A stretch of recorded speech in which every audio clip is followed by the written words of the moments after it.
Hey ladies, welcome to another Heroes of the Storm video today. And well, of course, since for some reason the choice of my t-shirt also is something that everybody seems to be discussing in most of my videos, I decided to go into a muscle shirt today again so that the haters have something to hate, give those haters something to talk about. But we're not only here, but because of that we're here for more Heroes of the Storm content, and after Arthas hit the meta and also the changes to most of the tanks in particular, we had a lot of changes already in the way that teams are setting their team compositions up, and also the way that a few of the heroes are played. In the Go for Heroes tournament that took place on Sunday, we had more teams going up against each other and trying to find new ways in the meta to impress and to succeed. And the first game that we're having today is on Blackheart's Bay, a best of one between Team Arthas and Fnatic. And Fnatic did something that is so far kind of unheard of. We had them scrimming with that already, but they actually went into a triple tank. Tanks are very interesting in the current meta because they're not just this one-trick pony that tries to be at the front line, soak up damage, and that's about it. They actually have a lot of utility. Diablo, for example, etc. are great tanks right now. They don't have as much sustain as they did before, but they're pretty cool to disrupt the opponent's front line and also the back line. So in this case, since they now also dish out a bit more damage, Fnatic decided to go into 3 tanks and goes up against a more traditional composition that we are seeing for Team Arthas here. And Arthas runs the only tank that is still a very high hit point monster, Muradin.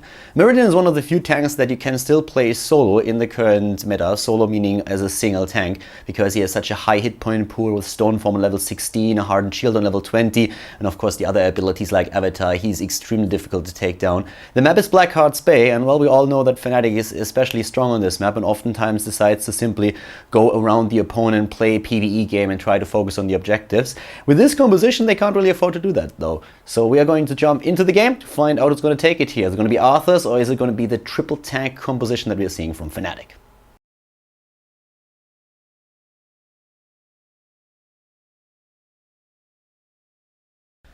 Welcome to our game at the Go for Heroes tournament, everybody. Arthas versus Fnatic. We are seeing the Russians play once again against the Fnatic team here, and this time we're in Blackheart's Bay. And to the left side we have BKB on Muradin. It is unstable on Sylvanas. We have Andilendi on Vala. Kuni-chan is playing Zeratul, and Sevka is playing Rhaegar. To the right side of the map we have Fnatic with Shinobu playing Inuburak once again. We have Ace of Spades playing Brightwing, Lowell on Tyrael, Kiesel on Jaina, and Frats on ETC. A triple tank combo that we're seeing on the side of Fnatic here today. And once again with Shinobu playing the hero, we actually see him go straight into the full Locust build, with the first talent also going for the Assault Scarab here, which is something that you don't see by most of the Inuburak players. Shinobu is the only one who goes full Locust. Most of the other Inuburak players actually go for the extended range on Impale on level 1 and then starting to go into the Locust build. Besides that, we have some very interesting talents here on the first few levels. Pretty cool actually, like the new patch shook things up for sure. ETC of course with the changed talents is going in this case straight for the power slide build with the rolling like a stone. But another talent that is, initiation already from Shinobu, and the triple tank is moving in with the power slide, trying to take Sevka down. That didn't work so far, and in comes now Zeratul with an attempted kill, and BKB is finishing things up. But he is very likely to die as well. Shinobu on the other hand, oh my god, that slaughter over here. 2 kills versus 2, and what a start into that game. The chests appear now, both of them are going for it. We have a right-click build with an AA attack for Rancor Plate for Vala, but look at this, the Colossal Totem is currently being used by Sevka. We haven't seen that in ages. Increases actually the health and also the area of the Earthbind Totem, and that's a new one. Normally you always see on level 1 the healing totem, but as the healing wards in general were actually nerfed in this patch and are now pretty weak, that's a very interesting adjustment. I kinda like that. Chess at the bot lane is now taking it again, another fight, and it's stunned thanks to the power slide. A double kill. They get the kill against, first of all, Muradin. Actually, yeah, look at that. Shwimpy actually got away. Not Shwimpy, Kuni-chan, of course. My bad, I'm still in the last game stuck in there. And there's the turn in for Zeratul. Tool. So wow, really well played. I'm liking this a lot. Great start into it. And look at this wave at the top lane right now. The stun against Sevka. He's moving back on his one. And of course I wanted to talk about the level 1 talent. There's so much fighting already going on in this game that I kind of neglected that a bit. We talked about a few of the talents and the choices already, especially of course why Rega didn't go for the healing totem. The changes definitely affecting the way that people pick these now. That's also one of the reasons why Tassadar probably is not going to be picked as often as he did in the last patch, since one of the main reasons why he came back into the meta was his healing ward on level 4 that got buffed by Blizzard a few patches ago, and then they started to nerf it into oblivion again. Tassadar these days is probably going to play it a lot with the mental acuity on level 4, if so, to use Oracle against Zagara, for example, with the creep tumors, or against like stealth heroes. In this case, we're having Farsight now being used. We're having, of course, Reverberation and Thunderburn taken against the melee tanks that we have at the front. That's where Muradin is really going to come into play. But we wanted to talk about a bit about Tyrael, but we don't really get the chance with all that action on the map. Look at, by the way, the advantage that we've seen experience now for Fnatic, thanks to that first turn, and killing those two over here extremely important in this case. Right now we're having Retribution taken, the Smite talent, on level 4, but on 1 we have the increased damage by Eldruin's Might, which is very rare. Horadric Reforging, in this case, for Lowell. It's actually interesting to see that. Oftentimes you see on level 1 and on level 4 the talents for Smite taken. Exceptions are when Tyrael is being played as a single tank in the game. Then you'll have Amplified Healing, usually chosen over the Smite talent on level 4.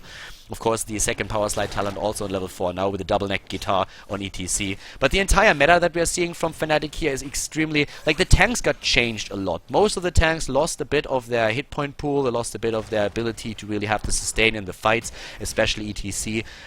Talent that was taken away from him is Relentless and Hardened Shield. Chen lost it as well, so the tanks are not as tanky as they were before. And that leads us into a game where you can suddenly use those tanks more as utility builds, and also use them with a bit more of a damage focus build. And the tank meta is extremely strong right now. Oftentimes we see double tank compositions. In this case it's a triple tank combo that we're seeing for Fnatic, and it was something that the Russian team, that Team Arthas, definitely didn't expect there, because they took a long time for the last pick and then they decided to go into Muradin, which in my opinion was an adjustment. I don't think they planned to go Muradin here. They were probably thinking about using Diablo so that they could combo with the Zeratul ultimate later on, Void Prism into Apocalypse, but Diablo lost also quite a bit of his tankiness, so you can't really keep him alive against 3 frontliners as easily, and Muradin is the strongest frontliner that we have these days when it comes to the hit point pool. Great snipe against Rhaegar here, very nice moves. Of course, when you get that first turn in, you can't kill that fort completely until you have one of those towers in the, unless you have one of the towers on half health before you complete the turn in. That wasn't the case here, so they had to go deep and take it out. Level 7 talents are now on the board for both of the teams, and we are seeing Frostbitten as level 7 talent on Jaina, focusing on Envenom here over the Arcane Intellect, so mana is apparently not something that Kaesel is too worried about in this game. We're seeing also Battle Momentum taken on Tyrael, no big surprise there. As already predicted earlier, it's the full Beetle build that we are seeing on Shinobu's Anuburak. That small exception where he differs from other Anuburak's builds is the level 1 talent, as pointed out before. Ah, BKB! Whoa, that Stormbolt didn't hit anything! Oh my god, it was a bit slow on this one. Nice juke from Ace of Spades. But yeah, we have Unstable Poison taken for Sylvanas. There's a lot of pushing power that you have on the map. Also helps you to take the camps and therefore gain the coins. Searing Attack for Vala with the right-click build on Andilendi, that makes a lot of sense. And one of the reasons why we have a right-click build here over the multi-shot build is also that with 3 tanks in the game, you really need to focus one of them down. Unstable down here, completely caught out, by the way, and Sylvanas is already getting wrecked. Up here we have now Fred starting to move in against the chest, and Fnatic is playing a great game. They have the level 10 much faster than their opponents. They're getting the heroic abilities with the Locust Swarm, with Judgment. Up here we have the kill against Vala. Just look at those tanks. Fnatic is really driving Arthas away right now. BKB is trying to rush away, but here comes even the stun and the slow. The water element will come into play too. And another kill for Fnatic. They have 20 coins to their name, and of course still the level 10 talent over their opponents who have not reached their heroic level yet. So they are moving into the mid lane, starting to turn in. We have them already with the top wall nearly completely obliterated. Brightwing could actually throw like 1 or 2 additional moves in here to make sure that that tower is dropping in HP fast enough so that it only takes 1 cannonball to take it out. Now it's probably going to take 2. They're actually going to check that. It's not really just at half health, so that should be... no, 1 is enough. Alright, gets one cannonball in, and therefore all good in the hood. Level 10 talents finally coming in now also for Arthas. They are nearly 2 levels behind, and they are actually starting to go for a risky move here. They're going for the boss. They are saying go ham or go home. They need to risk something, and they're doing that. And they're trying to sneak boss, and they will most likely be able to do that. But Ace is already smelling that something's fishy here. He's moving in, sees it, but he has nothing that he can do about it. The rest of the team isn't there just yet. And ETC jumps in, but a second too late. The boss already taken. Judgment already used. They're jumping straight for Andy Landy. He's moving out in the last second. The silence is already happening. At the same time, Shinobu is now moving in together with Lowell. Tyrell is blocking Unstable, putting him into a corner. And poor Sylvanas is getting completely wrecked here by the snowstorm attack. Oh my god, like that blizzard hurt, and BKB trying to get away even with the avatar form and the extra hit point pool. He doesn't survive here either. 11 coins on Team Arthas. They have lost 2 more heroes. It's 9 kills against 2, but at least they got the boss. At least they got the boss and can now with that relieve some pressure on the top lane and maybe even kill a few structures here. But Kaisel and Shinobu are already dealing with it. Sevka was able to turn his coins in, and that was an important move because first of all they get their own attack against the mid lane now, where they will drop the fort, and they also make sure that Fnatic cannot turn in, and Fnatic still has 15 coins, so with 5 heroes back on the map they might be able to contest the next turn, and here comes an attempt to lock one of the tanks down, but Brightwing is already there jumping in as well. As you can see, it is the 13 talent now with the symbiotic armor that we are seeing on the side of Uberak, going for the tanky beetles. We're having the face shield on the side of Brightwing, who's really trying to help out his allies as much as he can. And of course also another thing is here the focus on level 13 on the imposing will, which is kind of standard by now with an improved ice block and groupies taken. The standard talents for at least ETC at this point on level 13. With Jaina of course you have a few options there, but normally we're seeing the improved ice block, which is just very, very strong. Right now, the turn-in attempt by Fnatic, and they get the turn-in. They need 1 more coin, and they're going to get that thanks to Shinobu. That's going to happen any second now. Up there to the top lane, yeah, Sevka and Andy Landy. They are already moving back away. They have the 13 talent now. This is the time to fight. This is the time to fight for Arthas. They are on the same talent. They can make something happen there. We have also a Thunderstrike taken on level 13. Evasive Fire, Giant Killer. Vala especially should be able to get quite some damage out there now with Giant Killer against those tanks. That's really one of the talents that you want to have. Another quick focus on the talents that we're seeing for Rhaegar here. We're having Rhaegar with a healing surge on level 13. So that's already happening here. And of course, one of the reasons why we also see the Colossal Totem is that with all the melee heroes that we are currently having for Fnatic, the Totem with the slow can really, really help you out quite a lot. Anilandi, BKB, they're all rotating. At the bot lane, we're seeing ETC. Fretz has the global presence thanks to a stage dive, but he's being attacked by Kuni-chan, and the rest of the team is actually rotating in, but they're a bit too late. Sevka won't be able to chase him, or actually will he? He's trying, but yeah, they're just going for the fort instead. They're going for the fort here. There's very, very little that they can do now, Fnatic that is, to prevent that, since they only have ETC down here. But they're still a level ahead. They're still a level ahead. Doing very, very well with this. Level 7 coins against 5, 2 kills against 9 still. And here comes Fnatic. Uh-oh, Kuni-chan blinks away. Kaisel moves in, but it's stealth, and that just missed barely. It was a scary moment. If Zeratul dies there, then they are losing a lot of the... Well, they don't really have map control, but they are losing a lot of the presence on the map that they have and would have to retreat completely since they won't be able to fight a 4 versus 5 fight. Down here now, we're having the entire focus on the Bruiser camp.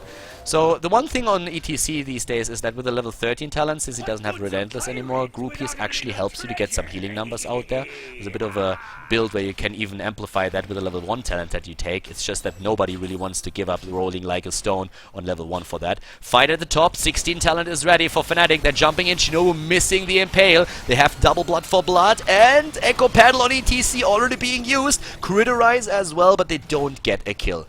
A lot of heroics actually, well, 1 heroic being used here in this case for Fnatic. They didn't get the kill out of it. We're having the Numbing Blast instead of Northern Exposure taken on Jaina now. And the attempt to get Kuni-chan, Shinobu getting the stun in, missing the impale, but the stun is there. The problem is that everybody else from Arthas is suddenly there as well. BKB with the Stormbolt attempt, but just hammers one of those beetles into the ground. That's of course one of the problems that you always run into when you're playing Muradin against an Uberak, or if you're playing Stitches for example, that you end up hammering a lot of beetles or hooking beetles instead of the heroes that you're actually targeting. That can be very, very annoying. But yeah, looking at the numbers again before we reach level 16 here for the Russian team, you can really tell that especially Nubarak is doing a lot of damage with those beetles. 10,000? That's pretty cool. Oh my god! Muradin, look at that! That little dwarf didn't survive for a second there. Got rushed with a judgment and then taken out like trash. That didn't really work well for him. Yeah, he's now a head shorter than he was before. But look at the damage. The dedicated healer with 10,000, the same damage that we're seeing on Anubarak and also on Tyrael. Even ETC is having very similar numbers. So they have a super tanky lineup that they're running here. By the way, also very impressive is of course the siege damage that we're seeing on the side of Sylvanas with 110,000. Unstable poison on level 7 making it possible. Second boss attempt up at the top again. The Russians definitely know how to get that one, don't they? Moving in for this one too. They have a double blood for blood now as well. Stone form, double bombs, and Earthcrust Storm. And again, Freds a second too late. That must be so frustrating. But they're going for the double kill again. And they get one, and they might get two. Yes, Kuni-chan is also gonna die here. 6 coins that they just donated. Esports dollars all the way. Very well done by Fnatic. They control the flow of the game. But those bosses are really starting to do a bit of work. I mean, we have now a very nice attempt to take down the keep in the mid lane, and that turn-in definitely is going to do that.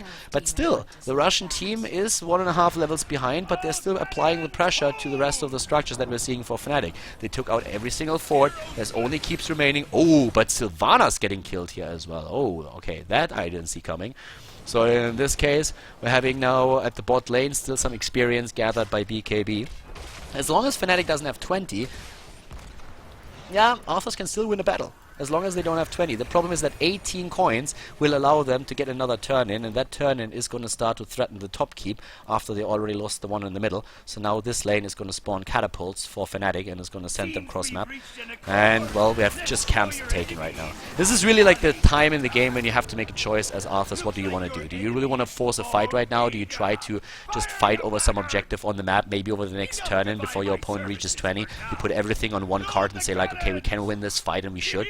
Or you allow your opponent to get 20 and then you just like wait for your own 20 as well. The jump and the stun. This time no beetle. Oh my god, that slow was good. Earth Grasp Totem taken on level 16. And that's of course that root that you have there, but it's just not enough. The beetles are everywhere right now, and those beetles really start to put in some work. I mean, looking at the damage here, just like have a look at these numbers. 12k, 12k. This is really quite impressive what we're seeing there. Healing numbers, by the way, 800 on ETC. I have to admit that I don't know if ETC's Groupies talent is really the best way to go on level 13 if you do not take the level 1 talent. If you cluster up a lot in the game, then ETC can really do a whole lot of work with the healing, because it's all like basically what it does is that his it just heals around him just a tiny little bit.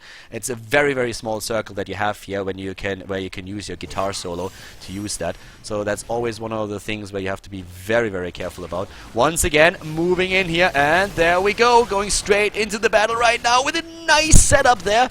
Yeah, they can go for the disengage. Oh my god, so much for the disengage. I was actually like thinking about that. I was saying it and I thought about it and I'm like, wait a second. Judgment, 2 initiators, 3 initiators. Yeah, there's no way to disengage from that. And that is something that Bala learned the hard way. Going down in flames, getting wrecked. Wrecked, not wrecked, and uber-wrecked. Definitely an uber-wrecked right now. We're having Lowell jumping in too, but they don't get these two. But they could kill Muradin at the top. Level 20 now with a rewind on an Uberak, with a double storm shield on ETC and also on Brightwing. Actually, like, it's absolutely unforgivable that Freds did not take the crowd pleaser here. That level 20 talent is absolutely awesome, and he didn't take it. He went for the safer option. I'm very disappointed going for the storm shield here. But yeah, great moves here by Fnatic, and they're going to finish it right now. LoL might die for this, but the catapults are already dishing out the damage. And this is game, ladies and gentlemen. We are seeing Fnatic advance to the semifinal. Congratulations, and well played here at the Go for Heroes tournament. Great game on Blackheart's Bay here, really well played, and the triple tank coming through. Fnatic takes the game here, so very, very well played by them, and actually a pretty cool series that we see there. So in this case, Arthas not really able to make anything happen there just yet, but Fnatic coming through with those triple tanks, and you can really tell that in the current meta, tanks are reigning supreme. For most teams, we're still seeing a double tank composition, but Fnatic going even a step farther than that. Of course, they've also played a lot of matches in the new patch with only 2 tanks or 2 initiators. We're going to see more of that in the future, but it's really interesting how the new patch is shaping things up and just shaking the meta. I hope that you guys enjoyed the game. I definitely enjoyed casting it for you, and if you did as well, then make sure that you drop a comment in the comment section on YouTube and give the video a thumbs up. I'm going to see you guys soon with more Heroes of the Storm, and if you're interested in more Heroes of the Storm content, then of course share the video and also subscribe to the channel. It would be very much appreciated. Going to see you guys soon for more Heroes of the Storm content here on Khaldor TV. Have a great day. Bye bye.